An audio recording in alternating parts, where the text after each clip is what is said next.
The elimination diet is a diet that I usually start everybody on. And sometimes people are very reluctant to start with it because they don't understand the point of it. When someone comes to me, they usually have huge problems, and they aren't just a matter of one thing causing all of the problems. Many of the symptoms can be traced right back to diet. And when we do the elimination diet, the whole point of it is to reset or reboot your body, your system. And we do that by taking out those things or removing. That's part of the gut restoration program also, is we remove those things that are contributing to the majority of the symptoms that are going on in your body.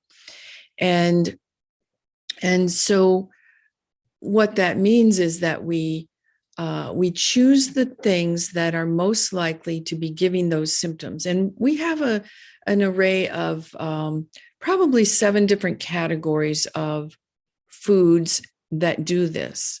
The most common ones are going to be dairy, gluten, soy, corn, but even things like alcohol, sulfites. Sometimes it'll be histamine foods. Depends on the person and what kind of symptoms they're having. But these foods, even though they're not causing a true allergy, they still are related to the immune system. And even though we don't have a true IgG allergy being caused by these different food groups, we do have reactions that we see to these food groups, which is actually an IgG reaction. It is still part of the immune system reaction. So we take those foods out, and we take them out for 21 days, because in your body, it takes 21 to 23 days to decrease that sensitivity reaction that's going on, to take the IgG antibodies in the system to that particular substance and reduce it to about half, so that you can tell the difference. You can actually say, I was having a rash, or I was having headaches, or I was having, a runny nose from a particular food.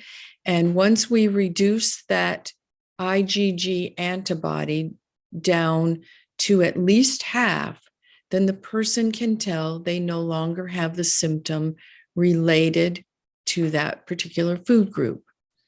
So once we've done that with each of the food groups, and we do them all at the same time, we reduce that IgG reaction, antibody reaction. And then when we add that food back, you can tell almost immediately that that food was causing that reaction.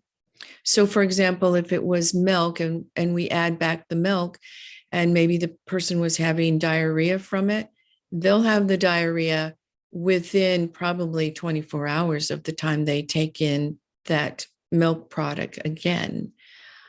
Sometimes it'll be corn. I've seen corn cause really severe joint pain. And within 24 hours of testing the corn, the person will be able to say, wow, I have my joint pain back. And, it may have been gone for a couple of weeks. So it's considered the gold standard for determining if you have reactions to a particular food group. It's even better to determine that than actually doing allergy testing. It can tell better. Sometimes on allergy testing, we'll get a report back that says, oh, you're reacting to, it could be anything, some kind of fruit, or it'll say some kind of meat or protein. And the person will say, well, I've never had a reaction to that before. Sometimes it'll even say you're reacting to sugar. So sometimes those allergy testing panels can be very inaccurate. And that's why we use the elimination diet, because it is the gold standard for being able to tell for sure if a food group is causing a reaction. Oh, I was going to mention with the, I'm losing my train of thought here a little. Let me get my notes in front of me, since I'm not sure we're going to edit this.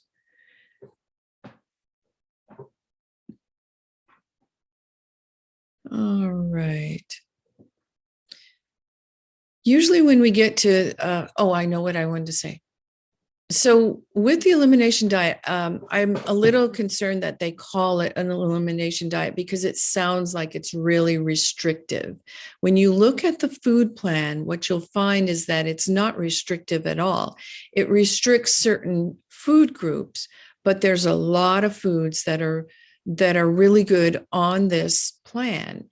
And the other thing about it, we call it a diet because it's a short-term plan. It's not forever. It's for 3 weeks. And most people can do something like this for 3 weeks. So once we get to the 21st day, what I usually do is I ask the person, what would be the most, the food group that you're missing the most, because that's the food group we're going to add back first. Keeping in mind, though, that foods that you eat more commonly, that you eat all the time, every day, are the ones you are most likely to have a reaction to. And the foods that you eat once in a while, your body has time to recover from that food and recover from any possible reaction that you might have had, because it goes into this mode of decreasing the antibodies again if you don't have it for a couple of weeks. So yes, the food groups that you're most likely to react to are the ones that you feel like you couldn't possibly do without, because you eat them every day, and that doesn't give your body a chance to recover from that food. But the one you miss the most will be the one that we add back first and test it. And then each 3 days, we'll add back one more food group to see if any of these different groups are giving you reactions. And we just keep track of the symptoms that you have with adding back any of these food groups. When you look at the elimination diet protocol that I give you, it'll have a document that's fairly long. It'll talk about the diet and what it's for. The document is about 25 pages. So even though it's full of illustrations and photographs and things to look at, it's still a long document to go through. So allow yourself about 3 days to look it over. I normally would want you to allow yourself about a week for preparation, partly for reading over the information and the attached documents that go with it, but also to allow yourself time to clear out your pantry or clear out your refrigerator. Or in my house, I have somebody who wouldn't be doing the elimination diet. So I would put only spices in my cupboard that can be used in preparation, in meal preparation. So any kind of spice that has additives in it that I don't want in the elimination plan, I would set those aside. Any supplements that have things in them that we don't want on the elimination diet, we set those aside for a couple weeks. So the diet is very well balanced. It has a lot of variety in it. You just need to look at some of the things that you may not have included in your diet for a while and see if you can put those in for a variety. Same with spices. You may not be using a lot of your usual spices, but there are a number of herbs and things to season foods with that you need to get used to using while you're doing this elimination diet. It should not be done if you are constipated. It can make you very uncomfortable because it may create extra intestinal gas from foods that you're not used to taking in, or from fiber that you're not used to taking in. So we want to make sure those things are moving through your system easily. And if you're constipated, I need you to let me know that ahead of time so that we can get that under control before you start the diet. If you are dependent on caffeine, you need to think about decreasing that slowly in the 2 weeks before you start the elimination diet, and so that you don't have problems with headaches when you first start it. If you are highly addicted to sugar, or you are very dependent on alcohol in your daily routine, those are things I want you to decrease gradually in the week or two before you start this diet, so that you'll be more comfortable when you do start it.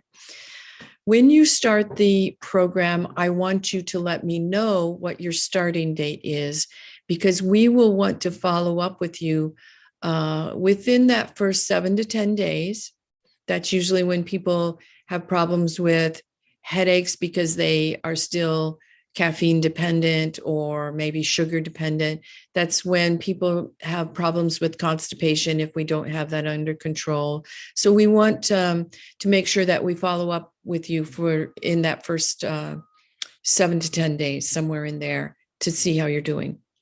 You can always contact either Megan or myself during that time.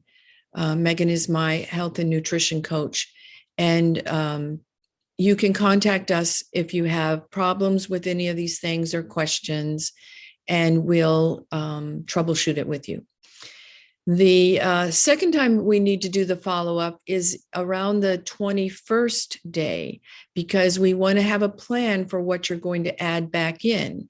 I had a person who was on this, and halfway through the 21 days, she accidentally had some soup that she noticed later had some dairy in it. And so we knew that she needed to continue avoiding dairy for a full 21 days after that. So it was dairy that was one of the last foods that we added back in. So it would allow her that 21 days off of it, and then be able to allow it back in. So just keep track of those things. If you have something that gets added in and you weren't expecting it, keep track of that so that we'll know that will actually be put on the last of the list of things to add back in. Those are the main things that I think people will have questions with. If you have other questions, make sure you let us know, and we'll make sure that your questions get answered or your concerns get answered. And you can reach us either through the chat, either one of us, Megan or myself. You can reach us. Oh, you can schedule a visit with us, of course. Any number of ways. There'll be some phone numbers to reach us also. So good luck with this. And I have to say one last thing here, that it is one of those things that I may have someone with a symptom score of over 100, and by the end of this month, after eliminating the things that are causing many of their symptoms, they will be feeling better than they have in a long time. So it's definitely worth trying. At starting with, actually, it's definitely worth starting with, and anything that we're left with, then we'll address it in a different way. But you'll be highly surprised, I believe, with the results of this diet. So, okay, just remember it's a diet, short term, and call us if you need help. Okay, thanks.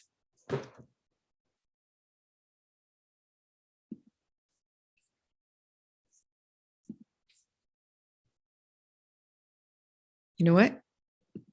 I don't think I recorded it.